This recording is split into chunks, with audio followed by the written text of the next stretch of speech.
প্রশংসা আল্লাহর জন্য, যার অশেষ মেহেরবানিতে আজকে আমরা বাংলাদেশ আহলে হাদিস ছাত্র সমাজ ঢাকা জেলা কর্তৃক আয়োজিত একটি আলোচনা সভায় উপস্থিত হতে পেরেছি। সবাই বলি আলহামদুলিল্লাহ। দুরুদ ও শান্তি অবতীর্ণ হোক প্রিয় নবী হযরত মুহাম্মদ রাসূলুল্লাহ সাল্লাল্লাহু আলাইহি সাল্লামের ওপর।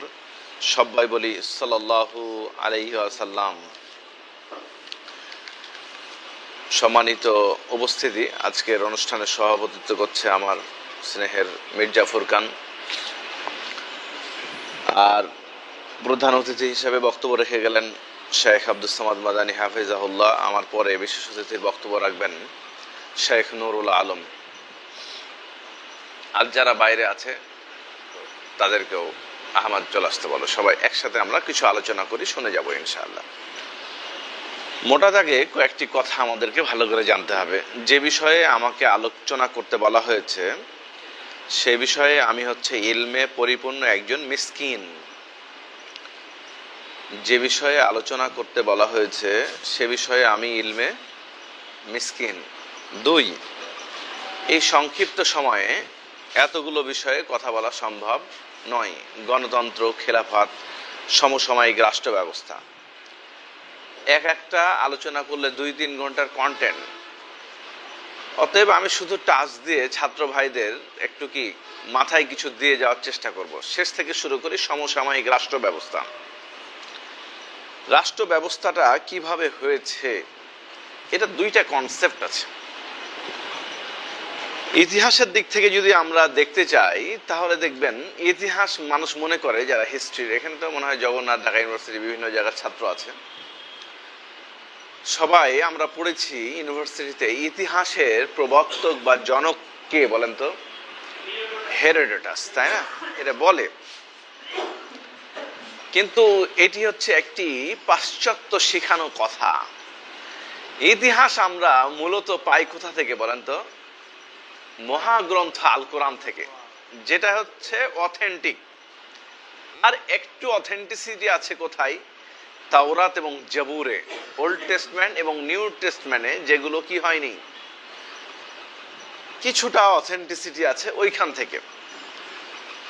যেমন আদম হাওয়া আলাইহিস সালাম এবং তার পূর্ববর্তী থেকে শুরু করে অদ্যাবধি পর্যন্ত সকল কিছুর ইতিহাস আমরা কোথা থেকে পাই? আমাদের ধর্মীয় গ্রন্থ থেকে। তাহলে ইতিহাসের জনক কি করে কি হলো? হেরোডোটাস হলো। দ্বিতীয়ত আরেকটা বিষয় দেখবেন, আমাদের ম্যাক্সিমাম মুসলিম ইতিহাসগুলো লিখেছে পিকে history. He was also hypocrite of Islamic history and politics. কিছু কিছু সময়ে তিনি অনেক বড় ধরনের হিপোক্রেসি করেছে। কিসের ক্ষেত্রে? ইসলামিক ইতিহাস লিখতে গিয়ে।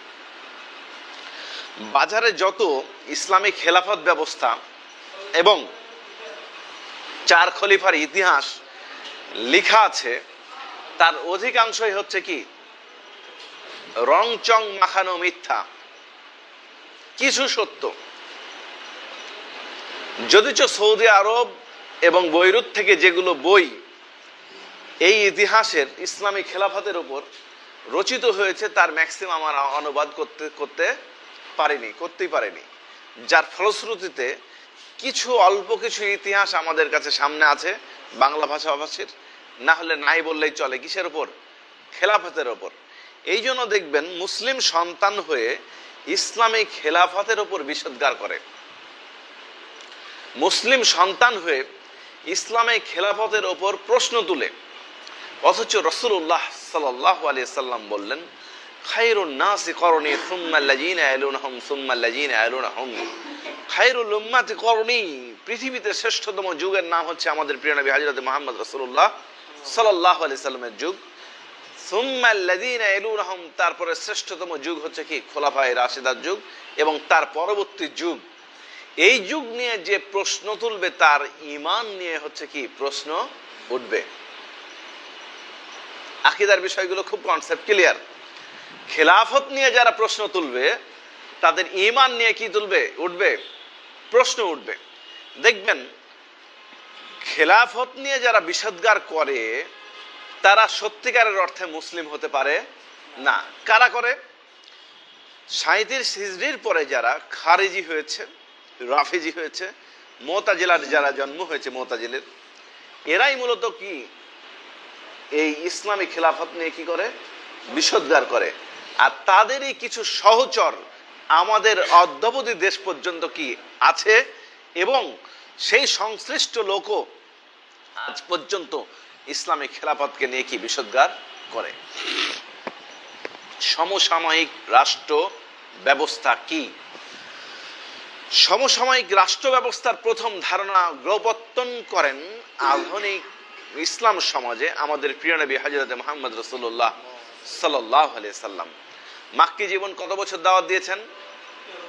13 বছর। হিজরত করার পর তিনি প্রথম কনস্টিটিউশন তৈরি করলেন কাদের জন্য? মদিনাবাসীর জন্য। মদিনাবাসীকে গ্রাউন্ড তৈরি করার জন্য মহানবী সাল্লাল্লাহু আলাইহি সাল্লাম কিন্তু আগেই দাওয়াতে কি একদল বাহিনী পাঠিয়ে দিয়েছেন। কোথায়? মদিনায়। গ্রাউন্ড তৈরি হয়েছে, তারপর মহানবী সাল্লাল্লাহু আলাইহি সাল্লাম কোথায় গেছেন? মদিনায়। মদিনায় যাওয়ার পর মদিনা সনদ কি রচনা করেছেন, যা পৃথিবীর ইতিহাসে প্রথম লিখিত কি কনস্টিটিউশন বা দলিল।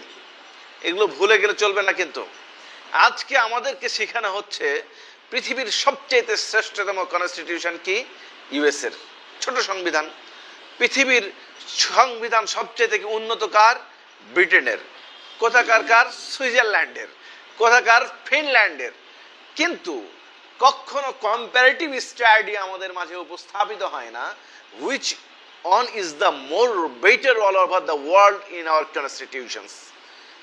কারণ কোনটা যে বেস্ট এটা আমাদের কাছে কি উপস্থাপিত হয় না, কারণ আমরা যেটা বেটার এটা পড়াশোনা করিনি। কোনটা? প্রিয় নবী হযরত মুহাম্মদ রাসূলুল্লাহ সাল্লাল্লাহু আলাইহি সাল্লাম বিদায় হজ্জের ভাষণে বলে গেলেন, লান তাজিল্লু মা তামাসসাকতুম বিহিমা, কিতাব আল্লাহ ওয়া সুন্নতি নবীহি। পথভ্রষ্ট হবে না দুইটি জিনিসকে তোমরা যখন কি আঁকড়ে ধরে রাখবে, একটা আল্লাহর কিতাব আর একটা নবীর কি সুন্নাহ। বস্তুত আমাদের দেশে একদল আছে শুধু বলবেন কোরআনের আলোচনা হবে, কোরআন দিয়ে জীবন গড়বে, কোরআনের পথ চাই, একবারও বলে না সুন্নাহর কথা। কারণ সুন্নাহর বিষয়টা তাদের কাছে ছোটখাটো, সুন্নাহর বিষয়টা ছোটখাটো, ইকামতের দিন বড়। বুঝতে পারেননি? ছোটখাটো বিষয়গুলোকে জবাই দিয়ে ইকামতের দিন কি করতে চায়? তারা প্রতিষ্ঠা করতে চায়। এটাও একটা কি আছে, বিশাল অংশের একটা গ্রুপ আছে। খুব চোখ কান খোলা রেখে আমাদের আলোচনাটা একটু শুনতে হবে। সমসাময়িক রাষ্ট্র ব্যবস্থায় আমাদের পৃথিবীতে এখন বর্তমানে কতটি রাষ্ট্র বলেন তো? প্রায় 200-রও অধিক, তাই না?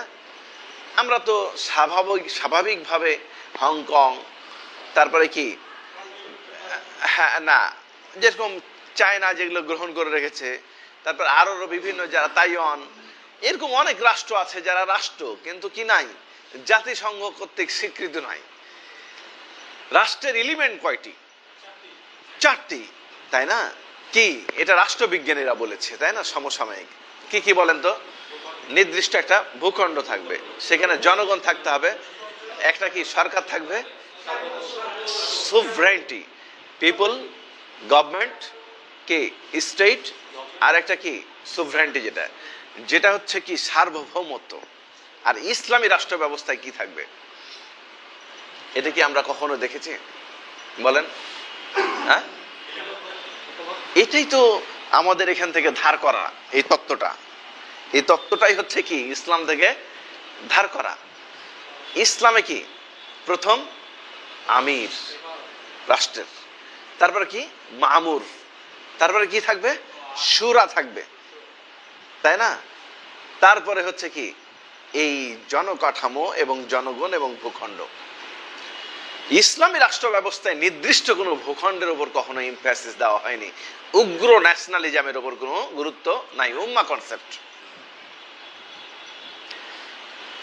এই উগ্র ন্যাশনালিজমকে দমানোর জন্যই কিন্তু দ্বিতীয় বিশ্বযুদ্ধ হয়েছে এবং প্রথম বিশ্বযুদ্ধ হয়েছে 1939 সালে এবং 1914 সালে। কিন্তু ফলশ্রুতিতে কি পরিবর্তিত হয়েছে? জাতিপুঞ্জ হয়েছিল 1919 সালে, আর 1945 সালে কি হয়েছে? ইউনাইটেড নেশন, জাতিসংঘ। দুটার সংগঠনের আদলে আবার উগ্র ন্যাশনালিজমে কি হয়েছে, সারা পৃথিবীতে প্রতিষ্ঠিত হয়েছে, যার ফলশ্রুতিতে আজকে কাঁটাতারের বেড়া যদি এদিক ওদিক কেউ হয়ে যায়, ফেলানির মতো হত্যা ঘটে যায়। পৃথিবীর এরকম বহু রাষ্ট্রেই খালি একটু এদিক ওদিক, কিন্তু ভূমিটা কার? ভূমিটা কার? আল্লাহ সুবহানাহু ওয়া তাআলার। অপরাধ করলে অপরাধের বিচার হবে, কিন্তু ভূমিতে এদিক ওদিক গেলে তাকে হত্যা করতে হবে, এই মানবতা কোথা থেকে পেল? সমসাময়িক রাষ্ট্র ব্যবস্থা সম্পর্কে আমাদের জানতে হলে এই জিনিসগুলো প্রথমত জানতে হবে। 2, এই রাষ্ট্র ব্যবস্থার ধারণা প্রাচ্যবিদরা কি বলেছেন? প্রাচ্য মানে কি? এশিয়া। আর পাশ্চাত্য মানে? আগে মানচিত্র আমাদের ছাত্র ভাইদেরকে বুঝতে হবে। একটা মানচিত্রের বাম দিক হয় পশ্চিম, ডান দিক হয় কি? পূর্ব। ওপর দিক কি হয়? উত্তর। নিচের দিক কি হয়? দক্ষিণ। বাংলাদেশ কোন দিকে আছে? নিচে আছে, মানে কি? দক্ষিণে। আর আমরা বলি না পশ্চিমা বিশ্ব, বাম দিক আমেরিকা ইউরোপ কোথায় আছে? বাম দিকে আছে। এটার জন্য আমরা বলি কি? পশ্চিমা। আর মধ্যপ্রাচ্যটা কি? মাঝখানে আছে, যেগুলোকে বলা হয় কি? মধ্যপ্রাচ্য। মধ্যপ্রাচ্যে প্রথম রাষ্ট্র ব্যবস্থা তৈরি করলেন কে? আমাদের প্রিয় নবী হযরত মুহাম্মদ রাসূলুল্লাহ সাল্লাল্লাহু আলাইহি সাল্লাম। একটি কল্যাণ রাষ্ট্র ব্যবস্থা। কি রাষ্ট্র ব্যবস্থা? কল্যাণ রাষ্ট্র ব্যবস্থা।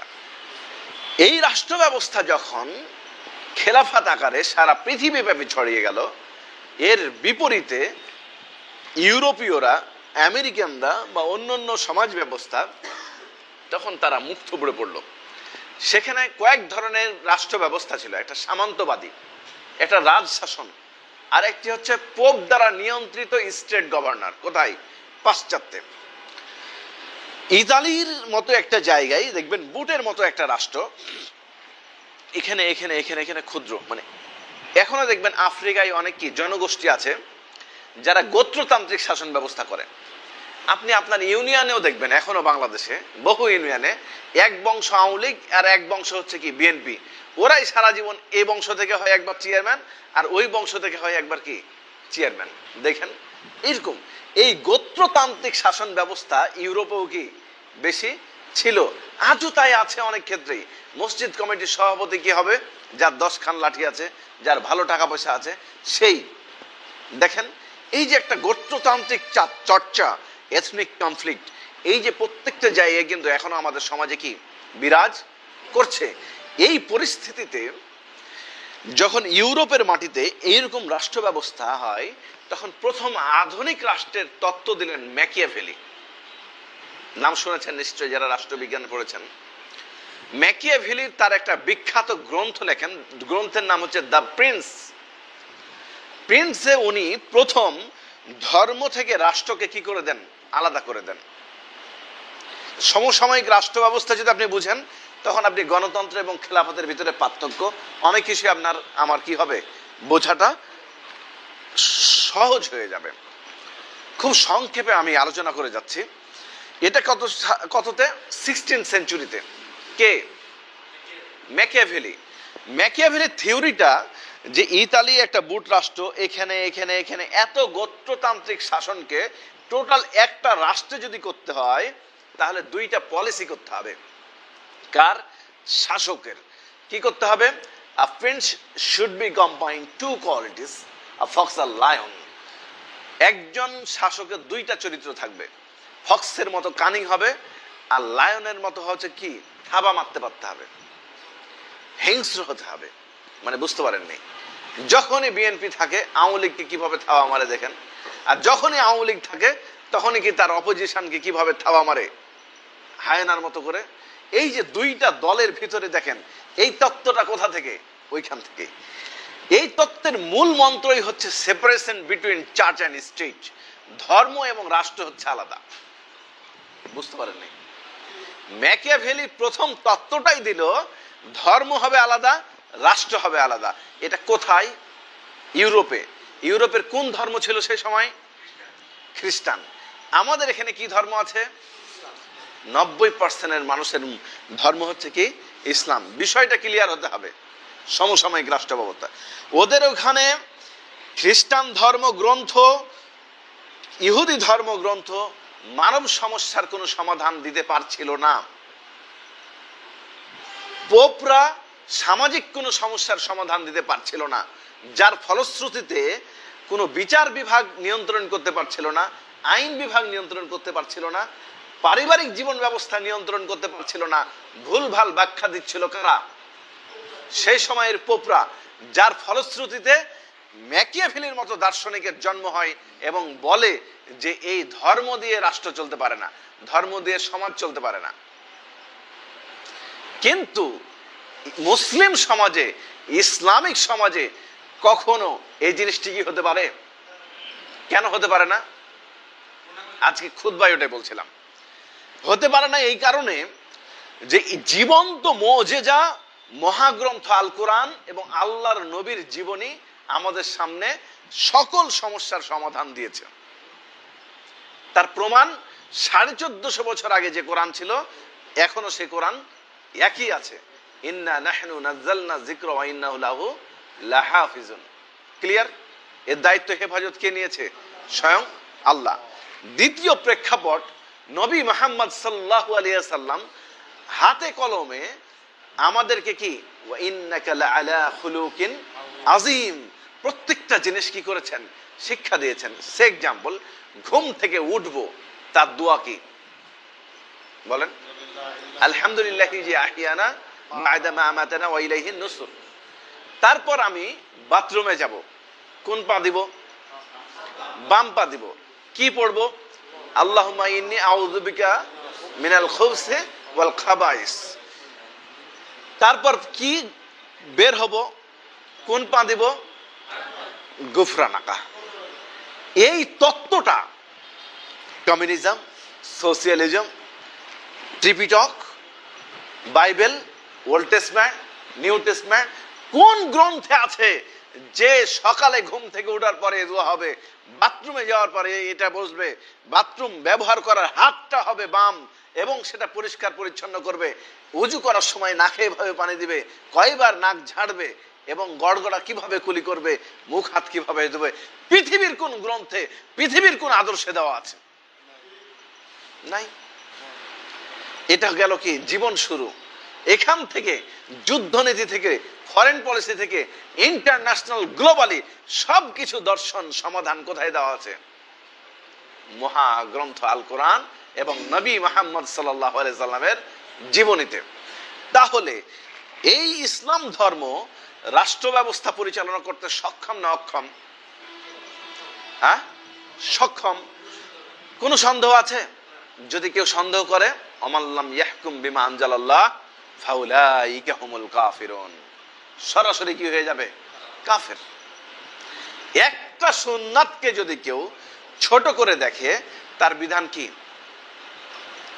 কুফরের দিকে চলে যাবে। সুন্নাতকে ছোট দেখা, আমি পারছি না, অনেক ইবাদত আছে, এটা আমার দুর্বলতা, আল্লাহর কাছে ক্ষমা চেয়ে নিতে হবে, তার বিরুদ্ধে হাদিস বানিয়ে নেওয়া মাঝহামি গোড়ামির মাধ্যম দিয়ে, এটি একটি কি? কুফরি।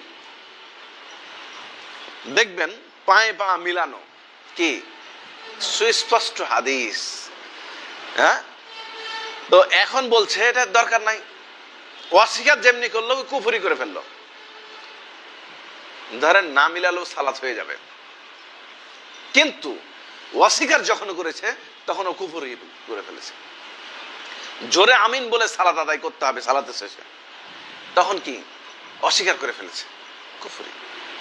ইমামের পিছনে সূরা ফাতিহা পড়তে হবে, আবার শুনতে হবে, দুটা দলিল উপস্থাপন করছে, কিন্তু এটা স্পষ্ট হাদিস, লা সালাতা ইল্লা বিফাতিহাতিল কিতাব, সালাতি হবে না সূরা ফাতিহা পাঠ ছাড়া।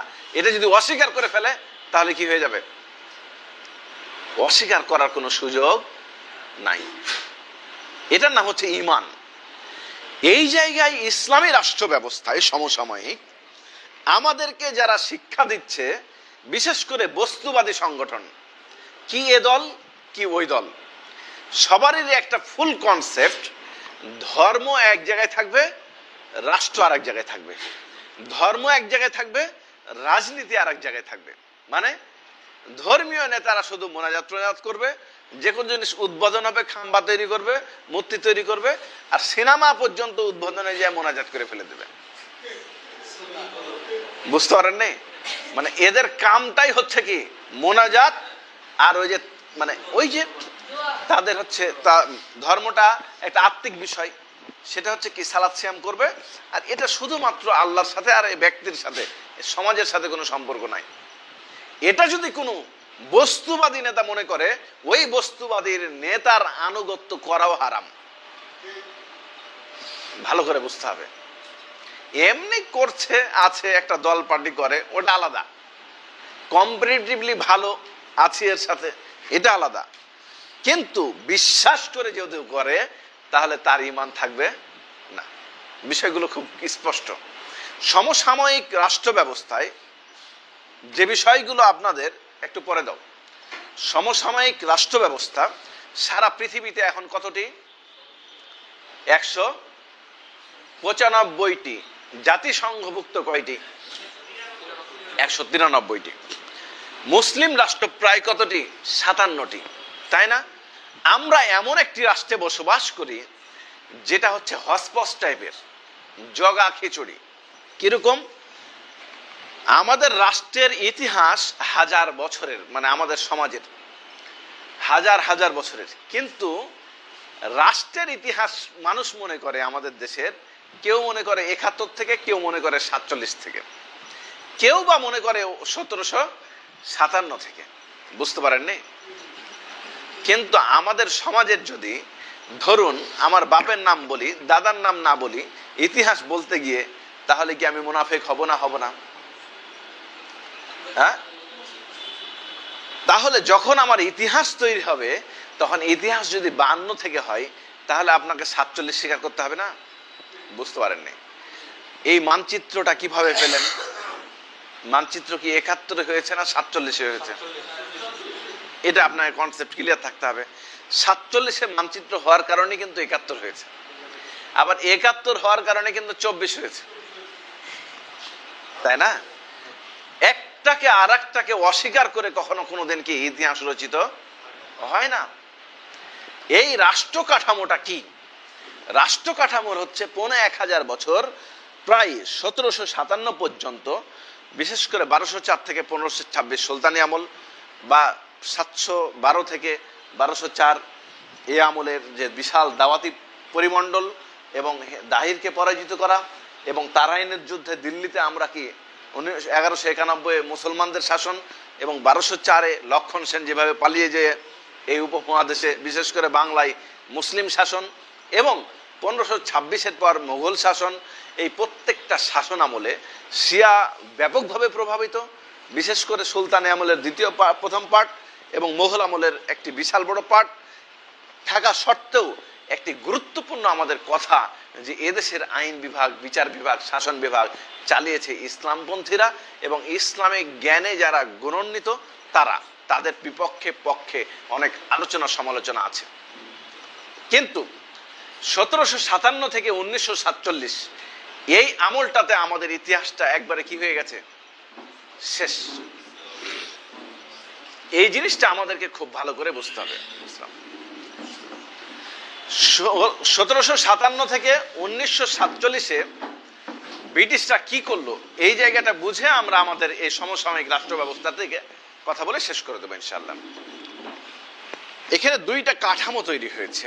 এক, ব্রিটিশরা যখন আসলো তাদের বিরুদ্ধে আমরা জিহাদ ঘোষণা করলাম। কারা? একটু ভালো করে চোখ কান খুলে রাখেন। কারা বলেন তো? আহলুল হাদিসরা। সালাফি শুধু বললে হবে না, আহলুল হাদিস। কারণ এদিকের পরিচয় ছিল কি? আহলুল হাদিস। এদের মূল নেতাকে ইলমি একজন নেতা থাকে। আগে এখন যেরকম আমি অমুক মাদ্রাসা থেকে পড়েছি, অমুক বোর্ডের অধীনে, বা অমুক বিশ্ববিদ্যালয় থেকে পড়েছি, এটা সার্টিফিকেট দেয় না। আগে কিন্তু সার্টিফিকেট দিত অমুক ওস্তাদের অধীনে আমি পড়েছি। বুঝতে পারেন না মনে হয়?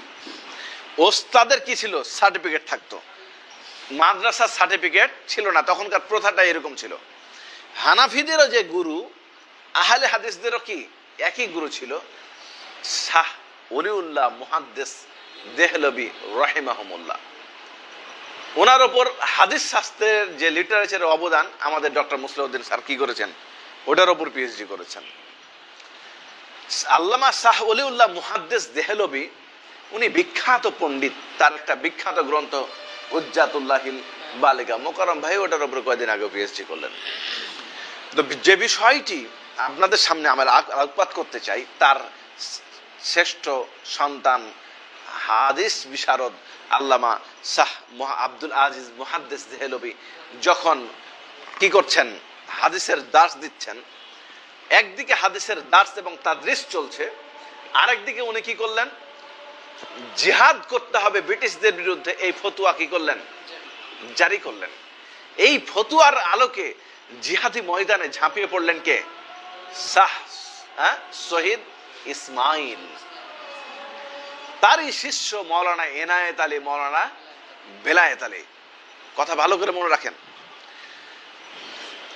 কে, আল্লামা আব্দুল আজিজ মুহাদ্দিস দেহলভী। সেইখানে দার্স দিতেন কে, পরবর্তীতে আল্লামা ইসহাক মুহাদ্দিস দেহলভী। আল্লামা ইসহাক মুহাদ্দিস দেহলভীর পরেই দার্স দুই ভাগে কি হয়ে গেল, ভাগ হয়ে গেল। একদিকে কুল মিয়া নজির হোসেন দেহলভী, যিনি প্রায় 1.5 লক্ষ ছাত্র 60 বছর ধরে পড়িয়েছেন। কয় বছর? 60 বছর দিল্লিতে। কার দার্স এবং তাদরিসের স্থানে?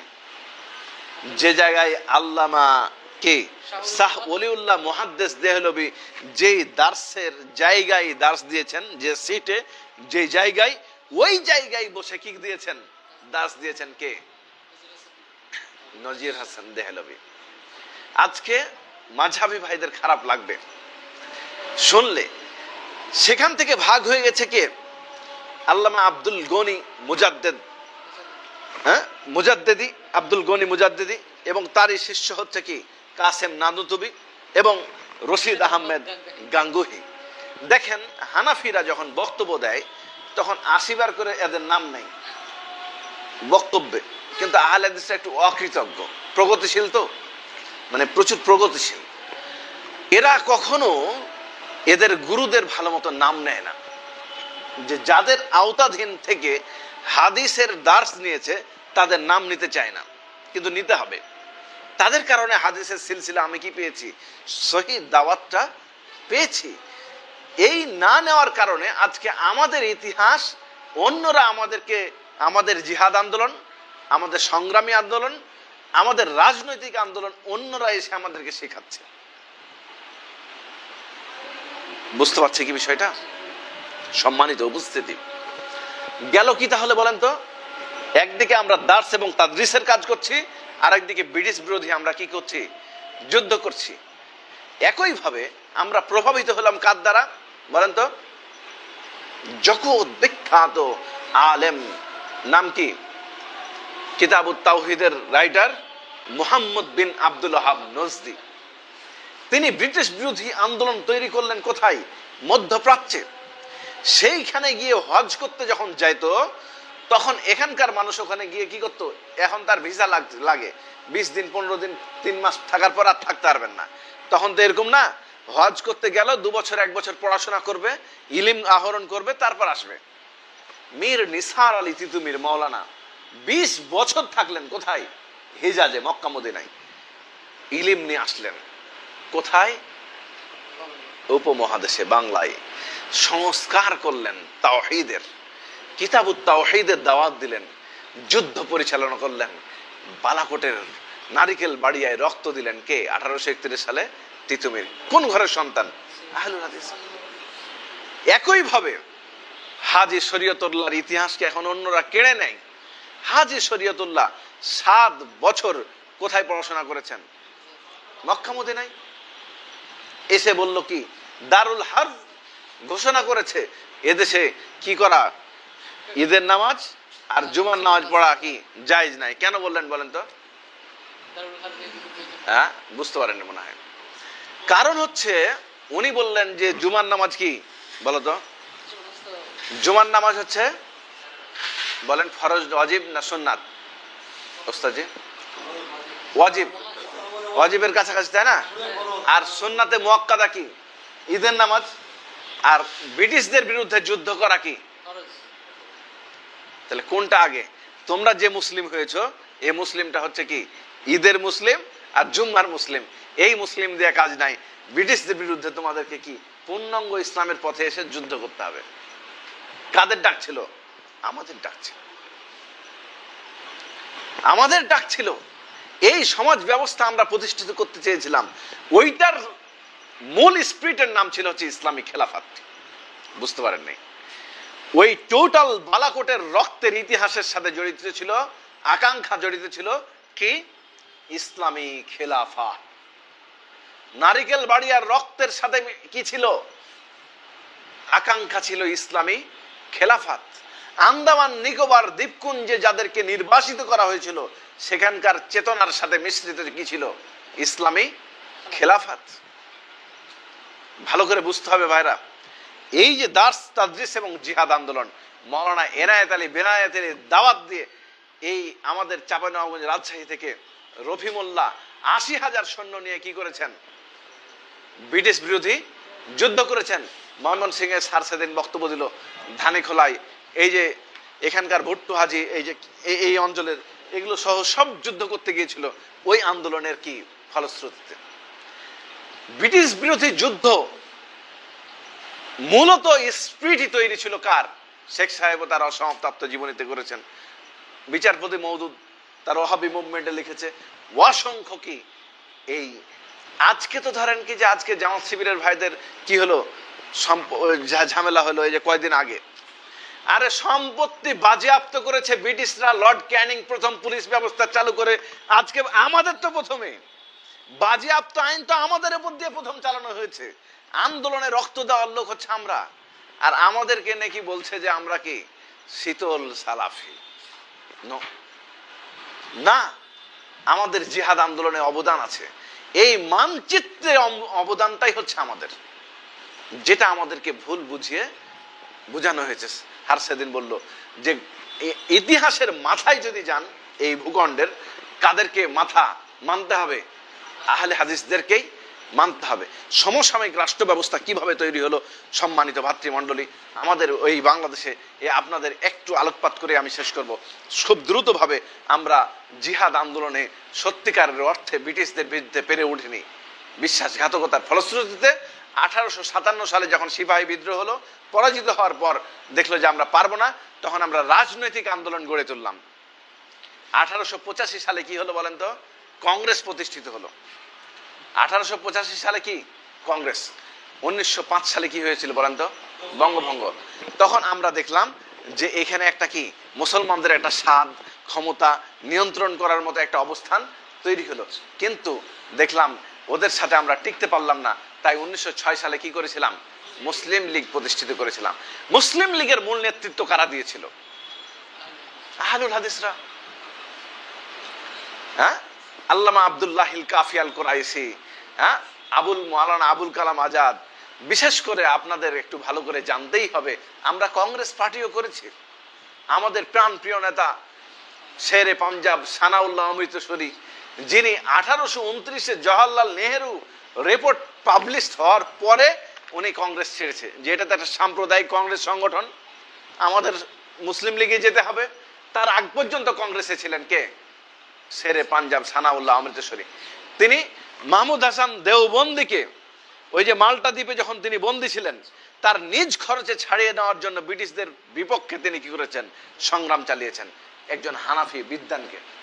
কাদের অবদান এগুলো? আহলুল হাদিসদের অবদান। তারপরে জীবন্ত একজন আমাদের কারামত প্রকাশিত হয়েছিল কার? শেরে পাঞ্জাব সানাউল্লাহ অমৃতসরী 1908 সালে কি করেছিলেন? গোলাম আহমদ কাদিয়ানীকে মুবাহালা করে পরাজিত করে উনি 40 বছর জীবিত ছিলেন। আর কে? কাদিয়ানী পায়খানায় পড়ে মারা গিয়েছিলেন কে? গোলাম আহমদ কাদিয়ানী। শেরে পাঞ্জাব সালামুল্লাহ অমৃতসরী তিনি পত্রিকার নাম দিয়েছিলেন কি? মাসিক আহলুল হাদিস। কিন্তু আজকে দেখবেন সানাউল্লাহ অমৃতসরীর ইতিহাস সাইদি সাহেবও কিন্তু কি করেছেন? ওই ডিবেটের কথা বর্ণনা করেছেন। আল্লাহ সাইদি সাহেবকে জান্নাতুল ফেরদাউস দান করুন। তিনি নির্যাতিত মজলুম আলেম ছিলেন, কিন্তু একবারও উচ্চারণ করেনি তিনি আহলুল হাদিস ছিলেন। ওনার সাথে রয়্যাল গেস্ট হিসেবে গিয়েছিলেন কোথায়? সৌদি আরবের ওই কি ওর নাম, কাবা ভিতরে ঢোকার জন্য প্রফেসর ডক্টর এম এ বারির নাম নিয়েছেন, কিন্তু একবারও জমিয়তে আহলে হাদিসের প্রেসিডেন্ট বলেননি।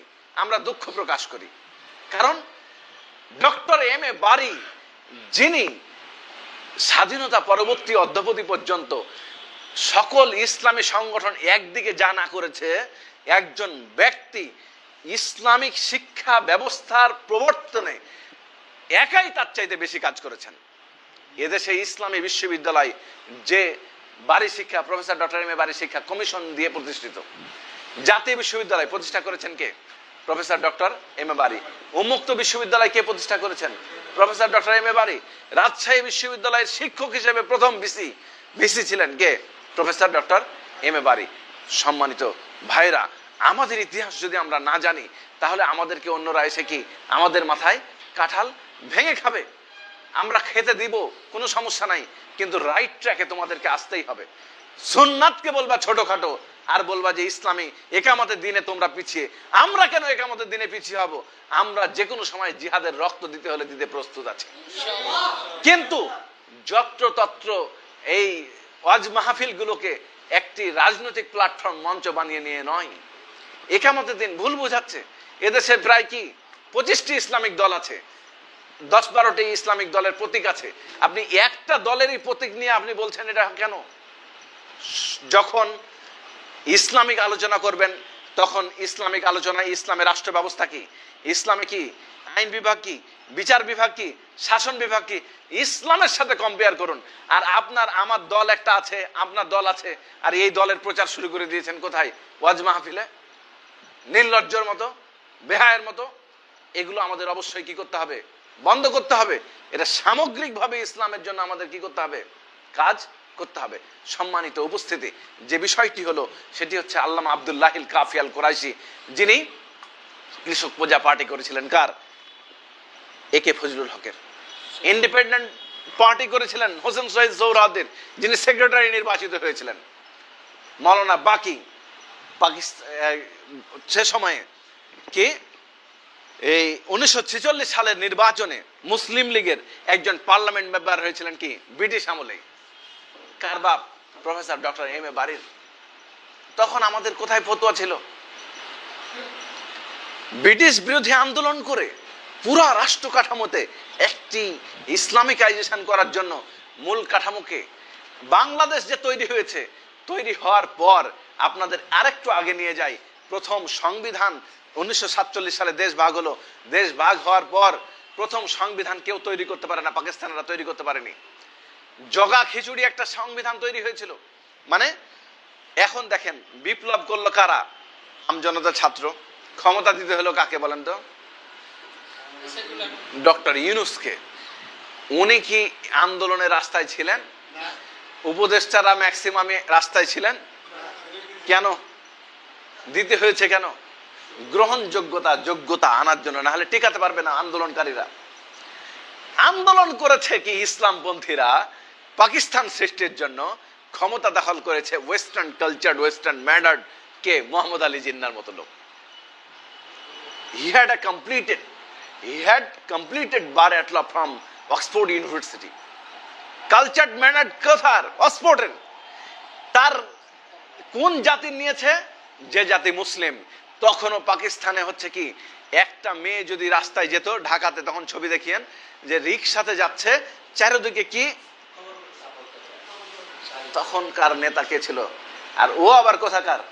এই যে দুইটার চেতনার যখন কি হচ্ছে, জ্ঞানজাম তৈরি হচ্ছে, তখন সংবিধান ইসলামিক প্রজাতন্ত্র পাকিস্তান করেছে ঠিকই, কিন্তু এখানকার আইন বিভাগ কি হবে, বিচার বিভাগ, ফরেন পলিসি কি হবে, এগুলো একটা হসপস দিল ব্রিটিশ কিছুটা, আর কিছুটা কি ইসলামিক। তখন আলেম ওলামা বিক্ষোভ করলো, এই সংবিধান আমরা 1956 এর আমরা মানি না, সংবিধান পাকিস্তানের ইসলামিক পরিপূর্ণ হতে হবে। তখন পাকিস্তানের পুরো আলেম ওলামা, এই পাকিস্তান ওই পাকিস্তান, পূর্ব পশ্চিম মিলা, কেউ এই 47-40টা প্রশ্ন উপস্থাপন করলো 1956 এর কনস্টিটিউশনের। কেউ উত্তর লেখার সাহস পেলেন না। প্রথম উত্তর লেখার দায়িত্ব দেওয়া হলো কে? আল্লামা আব্দুল্লাহিল কাফি আল কুরাইশি। আর উপমহাদেশের প্রথম ইসলামী সংগঠন প্রতিষ্ঠিত হলো কখন? গোরাবায়ে আহলে হাদিস 1895 সালে। সকল তো 1940-এ হলো, তাবলিগ জামাত 1921-এ হলো, সব তো অনেক পরে, আমরা সাংগঠনিক হিসাবে অনেক আগে। দুঃখজনক হলেও সত্য, রাজনৈতিক দূরদর্শিতা না করার কারণে, অভাবের কারণে আমরা অনেকটাই মেইন স্ট্রিম থেকে এখন কি আমরা পিছিয়ে গেছি। সমসাময়িক রাষ্ট্র ব্যবস্থায় আল্লামা আব্দুল্লাহিল কাফি আল কুরাইশি সেই জবান না দিতে পেরেই এই নাজিরা বাজারেই উনি কি করলেন? বুকের ব্যথা নিয়ে কি করলেন? মারা গেলেন, ইন্তিকাল করলেন। আমরা সেখান থেকে একটা পঙ্গুত্ব বরণ করলাম রাজনৈতিকভাবে, যার ফলশ্রুতিতে আজও সেই মাসুল আমাদেরকে কি করতে হচ্ছে? গণতে হচ্ছে। দেখেন, আমরা 72-এর সংবিধান পেলাম, হুজুর করেনি, হুজুররা নাই। আরে 72-এর যে গণপরিষদ হয়েছিল, সেই গণপরিষদের কে সভাপতি ছিলেন? মৌলানা আব্দুর রশিদ তর্কবাগীশ, তাকে নিয়ে সমালোচনা থাকুক, কিন্তু তিনি তো একজন আলেম। আরে সব আলেমদের দিয়ে তৈরি হয়েছে, কিন্তু আলেমরা যদি না বুঝে ওই সংবিধানে সই করে তাহলে কি হবে? বুঝতে পারেননি? ছুরি চালাবে। 72-এর সংবিধান কপি করা হলো কাকে? কংগ্রেসের ভারতের মূলনীতিকে কপি করলো। 4টা মূলনীতি: গণতন্ত্র, ধর্মনিরপেক্ষতা, সমাজতন্ত্র আর কি জাতীয়তা। আর 153টি অনুচ্ছেদ হলো, 11টি অধ্যায় হলো। সেই সংবিধানের সংশোধন করতে হয়েছে না হয়নি?